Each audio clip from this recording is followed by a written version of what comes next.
la seule constance est le changement. La seule constance est le changement. C'est ce que mon grand-père me disait depuis l'âge de 7 ans. La seule constance est le changement. J'ai jamais compris cette phrase, mais qu'est-ce qu'il veut dire par là, la seule constance est le changement? En 1991, j'avais 11 ans et je sortais de chez moi pour aller à l'école. Et en sortant de chez moi, il y a une grosse voiture de police qui s'arrête. Cette grosse voiture connue sous le nom de Baga, qui s'arrête et 3 policiers sortent de la voiture et disent « Attrapez-le, c'est lui ». Moi, on m'a appris qu'en cas de doute, tu cours. J'ai couru, je suis arrivé à l'école, j'ai réussi à me cacher et ils ne m'ont pas attrapé. Quand je suis rentré à la maison, j'ai raconté cette histoire à ma mère.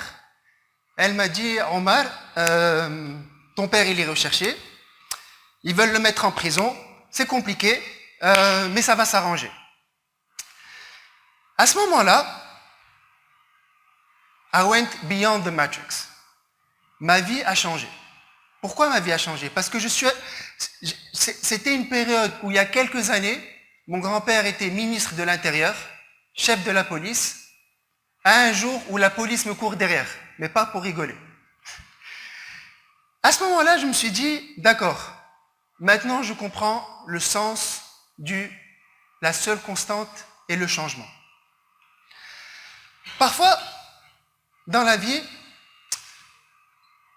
on sait qui on est, mais on se cherche. Ce changement arrive sous différentes raisons. Parfois, c'est un changement radical, la mort d'un membre de la famille. Parfois, c'est un proche qui va en prison. Parfois, c'est une révolution où tout change. Le changement est quelque chose que tout le monde cherche, mais que tout le monde appréhende également. C'est quelque chose qui est inévitable, mais en même temps, on essaie de le contrôler. C'est quoi ce problème du changement? Le problème du changement est que, au mieux d'essayer de l'attraper, de le maîtriser, de l'anticiper, il faut simplement s'adapter au changement. C'est-à-dire quoi? C'est-à-dire, il faut l'accepter et il faut le prendre comme quelque chose de bien. Souvent dans les couples, les choses vont mal. Pourquoi? Parce que 2 personnes ont changé. En bien ou en mal, chacun décide. Mais au mieux de l'accepter, de dire on va faire avec et on va s'adapter, on essaye toujours de le maîtriser. Quand j'ai fait mes études en Angleterre, j'ai fait des études de droit. J'ai fait ça pourquoi? Parce que apparemment c'était les meilleures études qu'il fallait faire. Mais quand j'ai fini ça, je me suis dit finalement il n'y a rien d'intéressant. Oui, j'ai changé, j'ai appris beaucoup de choses, mais je sentais aucune valeur ajoutée en moi. Et je me suis dit, je vais rentrer en Tunisie. Oui, ils ont mis mon père en prison pendant 2 ans et demi. Oui, il y avait un gouvernement qui était complètement contre nous. Mais en même temps, on essayait de changer les choses, de changer un pays. On avait beau avoir tout un gouvernement contre nous. Même quand mon père était en prison, il disait, vous devez rentrer en Tunisie pour construire ce pays. Si nous les gens avec une bonne logique, quittons ce pays, à qui on va le laisser? Donc je suis rentré en Tunisie fin 2010 en sentant ce changement qui allait se passer. Quand je suis rentré en Tunisie, mon frère également était en prison, également pour des histoires politiques.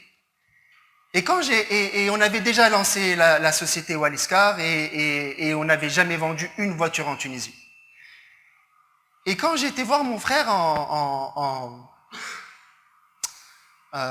au parloir, j'ai dit, Zied, tu sais quoi? Tu sais ce qu'on fait? C'est pas grave, regarde.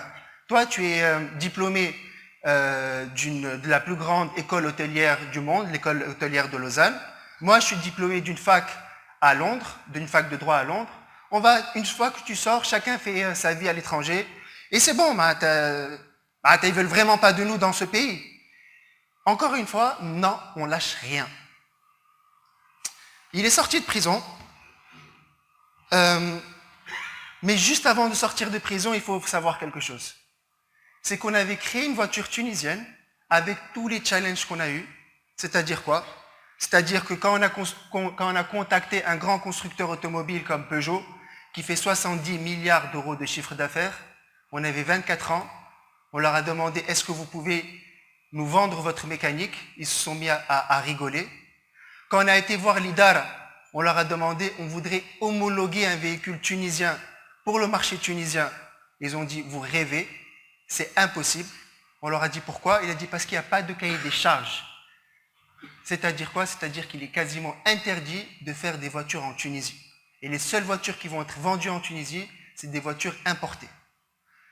La seule normale et la seule réaction logique de quelqu'un de 24 ans, dire ben ok, c'est pas grave, je vais faire voilà, je vais faire R+4 et voilà. On n'a toujours pas lâché. Et là, on s'est dit, we're gonna go beyond the matrix. On va faire quelque chose que non seulement la Tunisie n'a pas fait, mais que les pays arabes et les pays africains n'ont jamais fait.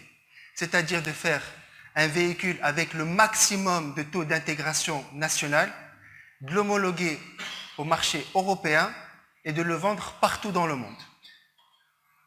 On a réussi cet exploit en 2008.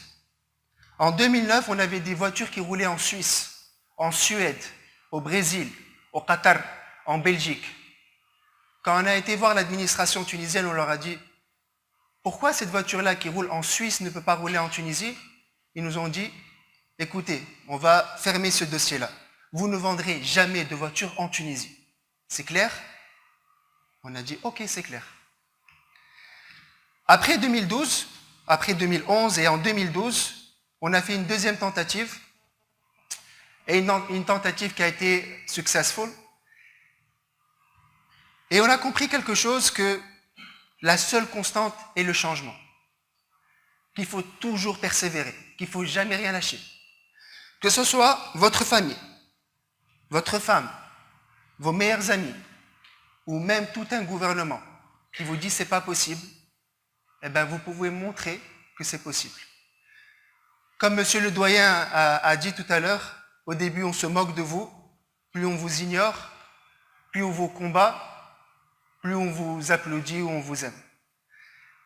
Le process est la chose la plus importante. Vous, en tant qu'étudiant, vous devez comprendre quelque chose. Que aller vers la facilité est la première raison d'échec de n'importe quelle nation.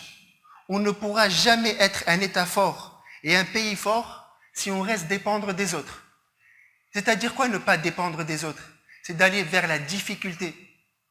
C'est d'aller vers la persévérance. Bien sûr que c'est facile d'importer quoi que ce soit. Bien sûr que c'est très compliqué de concevoir, de se faire moquer, d'avoir des commentaires sur Facebook où des gens vous disent « C'est quoi cette voiture-là? Vous devrez fermer, vous devrez faire faillite, vous devrez aller en prison pour ce que vous faites. » Bien sûr que c'est difficile quand vous dites à votre mère que vous allez faire une voiture tunisienne, elle vous dit « Eh ouais, tu as fait tes études en Angleterre, chez Suisse, là, pourquoi vous allez faire une voiture en Tunisie ?» C'est très très très difficile. Et c'est très difficile d'aller à l'encontre de tout le monde. Mais c'est là où vous faites le changement. C'est là où vous pensez, vous êtes quelqu'un de tout petit, rien face à ce gigantisme qui est devant vous, où vous pouvez faire la différence. Toyota, en 1920, a dit quelque chose. Il a dit il faut arrêter, Toyota, il faut arrêter d'utiliser le savoir-faire et le dur travail des Occidentaux et de commencer à prendre notre avenir en main. Moi, je pense qu'un siècle plus tard, la Tunisie doit se dire la même chose. Et la Tunisie, quand je dis la Tunisie, c'est nous, vous. C'est pas nos dirigeants, c'est nous.